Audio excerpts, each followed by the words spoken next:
Il me dit, franchement, j'ai jamais cru que tu allais avoir ton bac. Wow. Je préfère te dire ça en même temps. Pour moi, tu étais nul, tu vaux rien.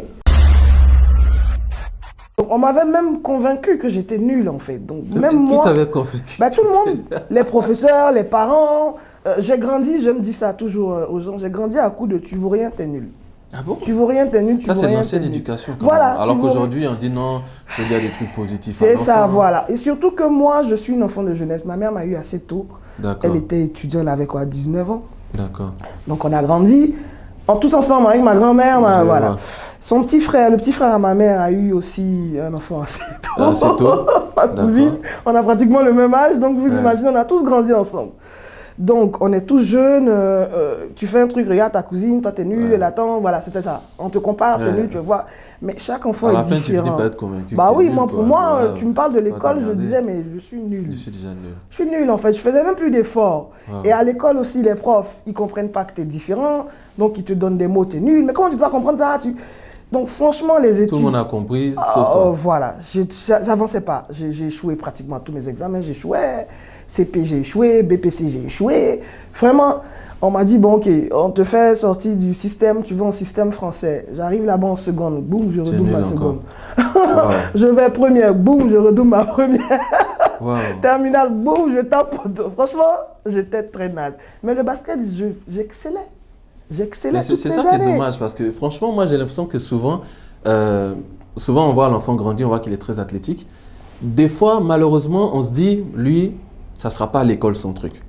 Et quand il est très nul au sport, il n'aime pas faire le sport et puis il aime réfléchir, on dit, est-ce que ce n'est pas possible d'avoir les deux? On peut avoir les deux, justement. Est-ce qu'il n'y a pas une catégorisation un peu trop tôt? En fait, c'est l'accompagnement et le soutien. C'est pour ça que j'aime bien les pays d'Europe, les parents qui soutiennent leurs enfants. Parce que moi, comme je vous dis, j'ai cru que j'étais nul. Oui, bah oui. Si tout le monde autour de toi soutient oui, ça. je faisais même pas... Non, tu me dis un truc comme me dit école, oui, je dis ça, je vais échouer. Je sais que je vais échouer.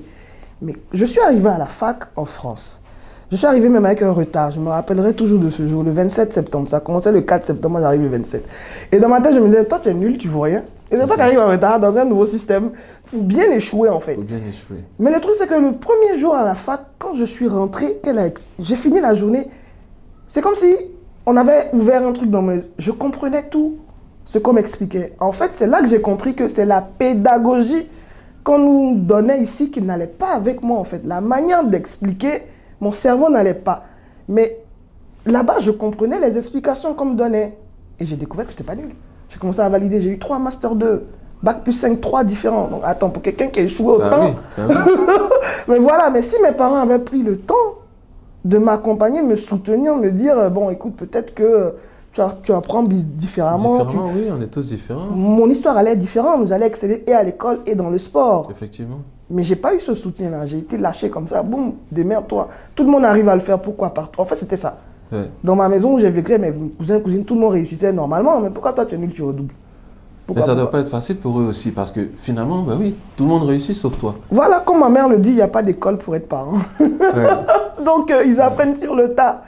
Donc, je me dit, c'est pas normal, pourquoi tout le monde réussit et pas toi? C'est que toi, tu es bête. Mais non, mais c'est pas forcément être bête, il y a d'autres trucs en fait. Ouais. Voilà, c'est cette ouverture que j'avais pas, mais après, j'ai découvert qu'en fait, j'étais pas bête. Ouais. C'est la pédagogie qui n'était pas bonne avec moi. La pédagogie qui n'était pas bonne. Voilà, j'avais pas le temps de quelqu'un qui prenne le temps de m'expliquer autrement.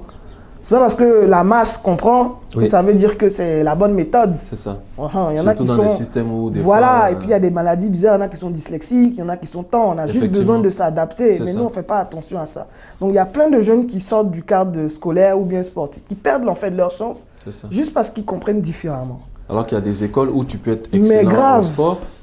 Si tu es nul, pour utiliser le terme des parents, tu n'iras pas, alors que donc faut plutôt encourager les deux en même temps. Ça. Sinon, on peut exceller dans les deux, mais il faut vraiment faire attention.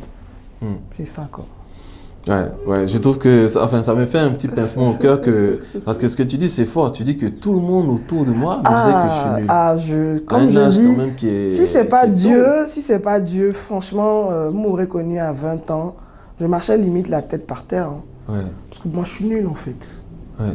Les seuls endroits où j'entendais des choses bien, c'est quand j'avais un ballon de basket. Un ballon de basket. Ah, c'est ma vie. Bon, je suis ingrate, c'est ma vie. Ça fait 2 mois que je n'ai pas couru. Je sais que c'est une période de ta vie qui est pas facile. Ouais, là, j'en parle même, ça me touche un peu parce que j'avais que ça. T'avais que ça. C'est que là que j'étais waouh. Le reste, c'était nul.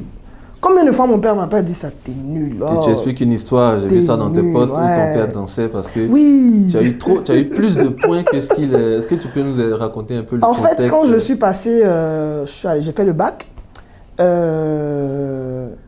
allait prendre les résultats.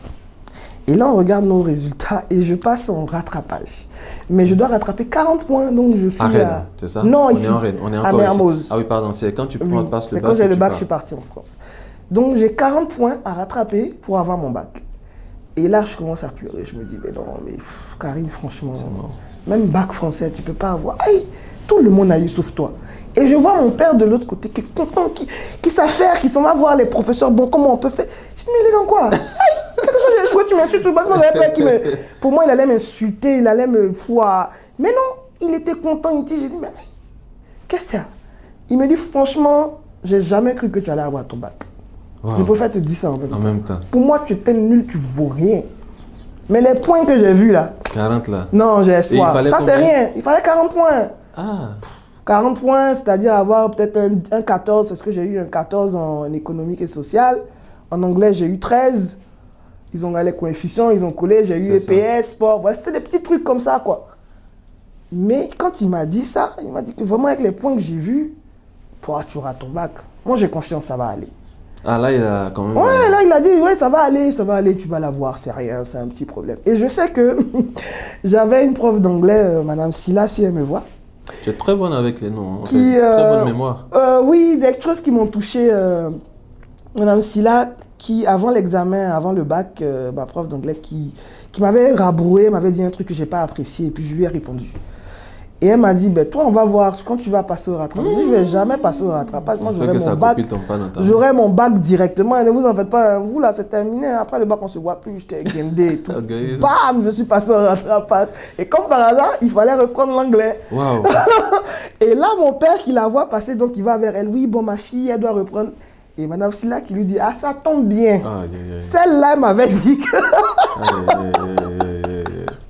Donc je me suis dit que, mon père va me tuer. Il a coupé la dame directement. Il dit, écoutez, c'est les élèves. Ils sont cons, parfois on peut comprendre. Mais là, aujourd'hui, on a un petit problème sérieux. Comment on peut faire pour le rattraper? Et mon père a commencé à me défendre. Je dis, wow! Tellement il croyait que j'allais avoir le bac. C'était la première fois de ma vie que mon père était aussi confiant par rapport à moi. Je me disais, waouh! Incroyable. Et j'ai repassé l'anglais. Surtout que lui, il a vécu tout le temps aux États-Unis. Donc l'anglais, c'est que dalle pour lui. Il m'a jobé pendant 2-3 semaines. Voilà. Ma tante, la petite sœur à ma mère, qui est une très grande banquière, là, elle m'a prise aussi en économie. Économie, je suis passé de 7 points à 14, quoi. Pour dire qu'elle m'a... Voilà, ils m'ont jobé pendant 2-3 semaines. Je suis passé au rattrapage et puis je l'ai eu. J'ai eu le bac. Voilà. Wow. Et puis après, je suis parti. Il y a une question comme ça qui me vient avant de continuer. Papa faisait quoi? Mon père, il est ingénieur en mécanique. D'accord, ok. Il est ingénieur en mécanique, ma mère est chirurgienne dentiste.